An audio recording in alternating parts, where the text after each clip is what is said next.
বন্ধুরা হাজির হয়ে গেলাম আরো একটি নতুন ভিডিও নিয়ে। তুফান সিনেমার টিজার দেখার পর থেকে অনেকে অভিযোগ তুলেছে এই সিনেমাটি হয়তোবা বিভিন্ন সিনেমার কপি। কেউ বলছে এটি পুষ্পা সিনেমার কপি, কেউ বলছে কেজিএফ সিনেমার কপি, কেউ আবার বলছে এটি সালার সিনেমার কপি, অনেকেও তো আবার বলছে অ্যানিমেলের দ্বিতীয় ভার্সন এটি। আর বলবে বাই না কেন, কারণ সিনেমার টিজারটি দেখে কিছু কিছু সিনে এমনটি মনে হয়েছে অনেকের কাছে। আমি চেষ্টা করব সাইড বাই সাইড থেকে সিন টু সিন কম্পারিজন করার, কিন্তু আপনাদের আগে কিছু কথা বলে নেই। বর্তমান সময় পর্যন্ত সারা বিশ্বে এত পরিমাণ সিনেমা ওয়েব সিরিজ রিলিজ হয়েছে যে অনেক নতুন সিনেমার বিভিন্ন সিন পুরনো সিনেমার কপি মনে হয়, হয়তোবা কিছু ক্ষেত্রে কপি করাও হয়। আমার কাছে অন্য সিনেমা থেকে আইডিয়া নিয়ে কিছু ট্রাই করাটা ভুল কিছু নয়। এখন আসা যাক তুফান সিনেমার টিজারের কম্পারিজনে। প্রথমে যদি কথা বলি তাহলে শাকিব খানের বাথটাবের সিনের কথা বলতে হয়। এই সিনটি নাকি কোনো সিনেমার কপি। এক একজন এক এক সিনেমার উদাহরণ দিচ্ছে। আমার কাছে মনে হয়েছে এটি কোনো কপি নয়, এটিকে কোনো সিনের থেকে ইন্সপায়ার বলতে পারেন। কারণ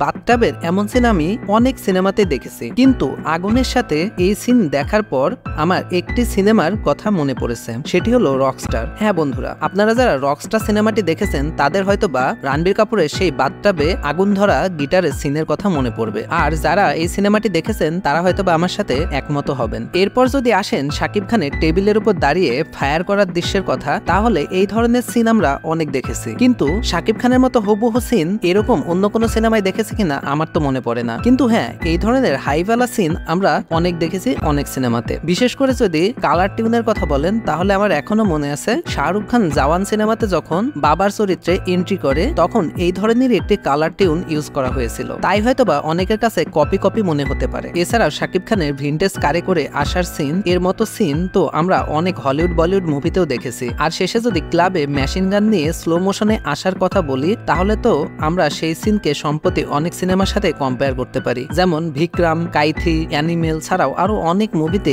এই কনসেপ্টটি ইউজ করা হয়েছে। এর মানে তো এই না কপি করা হয়েছে, এটা বলা হয় আইডিয়া নেওয়া এবং রিইউজ করে নতুন ওয়েতে ইউজ করা। শেষে কার গাড়ির উপর বসার সিনটিকে কেজিএফ এ রকির মোটরসাইকেল বা কেজিএফ 2 এর তুফান গানের পোস্টারের সাথেও কম্পেয়ার করতে পারেন। আপনারা কি জানেন তুফান নামে বলিউডে ও হলিউডে অলরেডি মুভি আছে? তার মানে কি এই যে তারা নামটিও কপি করেছে সেই সব সিনেমা থেকে? না বন্ধুরা, আসলে বলিউডে তুফান নামে যে মুভিটি আছে সেটি হচ্ছে ইরফান খানের একটি মুভি, যেটি একটি বক্সিং চ্যাম্পিয়ন নিয়ে সিনেমা। তাহলে বুঝতেই পারছেন আসলে এটি কোনো কপি মুভি নয়। এছাড়াও বাংলা সিনেমাতেও তুফান নামে একটি সিনেমা আছে। হ্যাঁ বন্ধুরা, আপনারা অনেক আগে থেকে যারা সিনেমা দেখেন তারা হয়তোবা জেনে থাকবেন মিঠুন চক্রবর্তীর তুফান নামে একটি খুব জনপ্রিয় ভারতীয় বাংলা সিনেমা রয়েছে। তার মানে কি আমরা এটা বলবো যে সেই সিনেমারই দ্বিতীয় কিস্তি এটা, বা সেই সিনেমা থেকে ইন্সপায়ার নিয়ে এটা তৈরি করা হচ্ছে, বা সেই সিনেমারই কপি করা হচ্ছে? না বন্ধুরা, সেরকম কিছু নয়। আসলে প্রতিটা সিনেমা যখন তৈরি করা হয় তখন তার নাম,